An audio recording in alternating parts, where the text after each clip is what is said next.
Welcome back to Vaishnavi சமையல். இன்னைக்கு என்ன லஞ்ச் பண்ண போறோம் பார்த்தீங்களா? ஒரு சிம்பிளான லஞ்சு தான், ரொம்ப குயிக்காக பண்ணிடலாம். ஒரு 15 நிமிஷம் எடுத்தால் போதும், பிரியாணி ரெடி ஆகிடும்.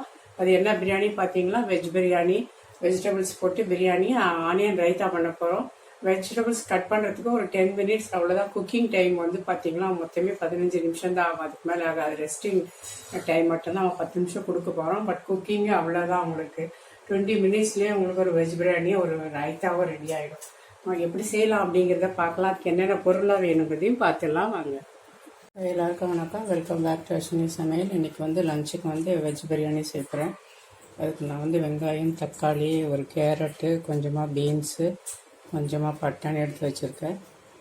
கொத்தமல்லி, புதினா வச்சுருக்கேன். இஞ்சி பூண்டு பேஸ்ட்டு, அதுக்கப்புறமா கொஞ்சம் கொத்தமல்லி, புதினா, ஒரு 3 பச்சை மிளகாய் அரைக்கிறதுக்காக வச்சுருக்கேன். அவ்வளோதான். எப்படி செய்யலாம்னு பார்க்கலாம். அப்புறம் வந்து வெங்காய பச்சடிக்கு வெங்காயம், தக்காளி, பச்சை மிளகா கட் பண்ணி உப்பு போட்டிருக்கேன். தயிர் ஊற்றிக்கலாம். ஒரு 3/4 அழகு அரிசி ஊற வச்சுக்கணும், 1/4 டம்ளர் தண்ணியில். நான் வந்து சாப்பாட்டு அரிசியில் தான் செய்ய போகிறேன் இன்றைக்கி, பொங்கல் அரிசியில். எப்படி செய்யலான்னு பார்க்கலாம். இப்போ வந்து ஒரு பேன் வச்சுருக்கேன் ஸ்டவ்வில் வெஜ் பிரியாணி தாளிக்கிறதுக்கு. குக்கரு, அதில் ஒரு கரண்டி ஆயில் விட்டுக்கிறேன். அதில் ஒரு பட்டை, 2 லவங்கம், கொஞ்சம் சோம்பு, பிரிஞ்சி எல்லாம் போட்டுக்கிறேன்.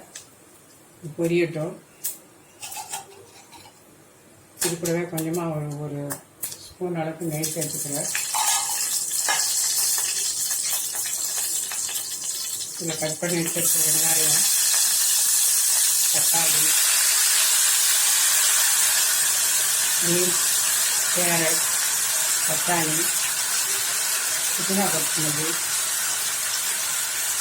இஞ்சி பூண்டு பேஸ்ட்டு, நான் எல்லாத்தையுமே ஒன்றாவே சேர்த்துக்கேன். அப்படியே வதக்கிக்கலாம். இது கூட பூண்டு, கொஞ்சமாக புதினாவும் கொத்தமல்லி, 3 பச்சை மிளகாய் வச்சா இருக்குது பேஸ்ட்டு, அப்படியே போட்டுருவேன். இதெல்லாம் நல்லா ஒரு 3 நிமிஷத்துக்கு வதக்கி விட்டுக்கலாம்.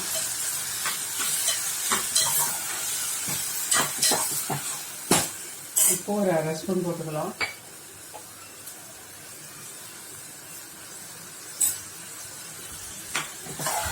நல்லா வதங்கட்டும், கொஞ்சம் வதங்கி வரட்டும். இது கூட ஒரு 1/4 ஸ்பூன் தனியா பவுடர்,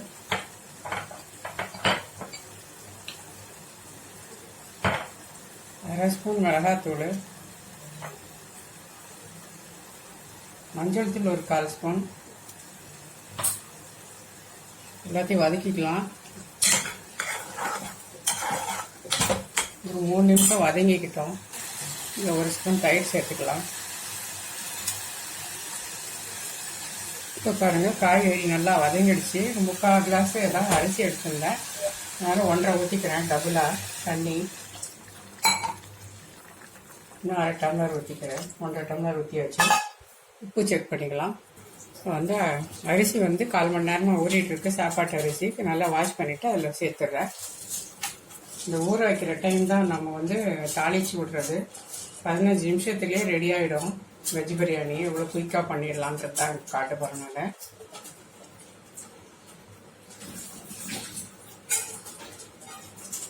நான் இன்றைக்கி சாப்பாட்டு அரிசியில் தான் வந்து பாயில்டு ரைஸில் பண்ணுறேன். அதுவுமே டேஸ்ட்டாக தான் இருக்கும். ட்ரை பண்ணி பாருங்கள். உப்பு செக் பண்ணிட்டு மூடிட்டு 2 விசில் வச்சுக்கலாம். இப்போ பாருங்கள், நல்லா கொதிக்குது. க்ளோஸ் பண்ணிவிட்டு 2 விசில் வச்சுட்டு ஆஃப் பண்ணிட போகிறோம். 1 விசில் வந்துடுச்சு. 2வது விசில் வந்துடுச்சு, ஆஃப் பண்ணிக்கலாம். இப்போ பாருங்கள், நம்மளோட வெஜ் பிரியாணி ரெடி ஆகிடுச்சு. செய்கிறதுக்கு எனக்கு வந்து பார்த்திங்கன்னா ஒன்லி 15 மினிட்ஸ் தான் குக்கிங் டைமு. 10 நிமிஷம் காய் கட் பண்ணி வைக்கிறதுக்கு அவ்வளோதான். மொத்தமே வந்து 20 மினிட்ஸில் ரெடி ஆகிடுச்சு. உங்களுக்கு வெஜ் பிரியாணியும் ஆனியன் ரைத்தா ரெடி ஆகிடுச்சு. ரைஸை வந்துட்டு மெதுவாக கலவி பார்க்கலாம். இது பாருங்க, 1க்கு 2 தண்ணி புழுங்கல் அரிசிக்கு, நம்ம சாப்பாட்டு அரிசிக்கு வச்சா போதும். ஆறினோன்னா கரெக்டாக இருக்கும் அது உங்களுக்கு ரைஸு.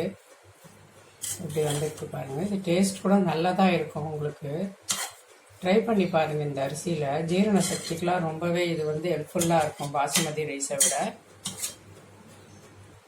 பாருங்கள், சுத்தமாக அடி பிடிக்கல. குக்கரில் கரெக்டாக வந்திருக்கு. இப்போ நம்ம வெஜிடபிள் பிரியாணி ரைத்தா ரெடி ஆகிடுச்சு. இப்போ பாருங்கள் நம்மளோட வெஜிடபிள் பிரியாணியும் தயிர் பச்சடியும் ரெடி ஆயிடுச்சு. இது பார்த்தீங்கன்னா நம்ம வந்து பாயில்டு ரைஸ் சாப்பாட்டு செய்கிற அரிசியில் தான் செய்திருக்கோம். ட்ரை பண்ணி பாருங்கள், ரொம்பவே நல்லாயிருக்கும் இது. ட்ரை பண்ணி பார்த்துட்டு எப்படி இருக்குன்னு கமெண்ட்டில் சொல்லுங்கள். பிடிச்சிருந்தா லைக் கொடுங்க, ஷேர் கொடுங்க. மறக்காமல் அச்சுனி சமையல் சப்ஸ்கிரைப் பண்ணிவிடுங்க. அப்படியே பெல் பட்டனை கிளிக் பண்ணிடுங்க. நம்ம இன்னொரு நாள் இன்னொரு டிஷ்ஷோட சந்திக்கலாம். அதுவரை நன்றி, வணக்கம்.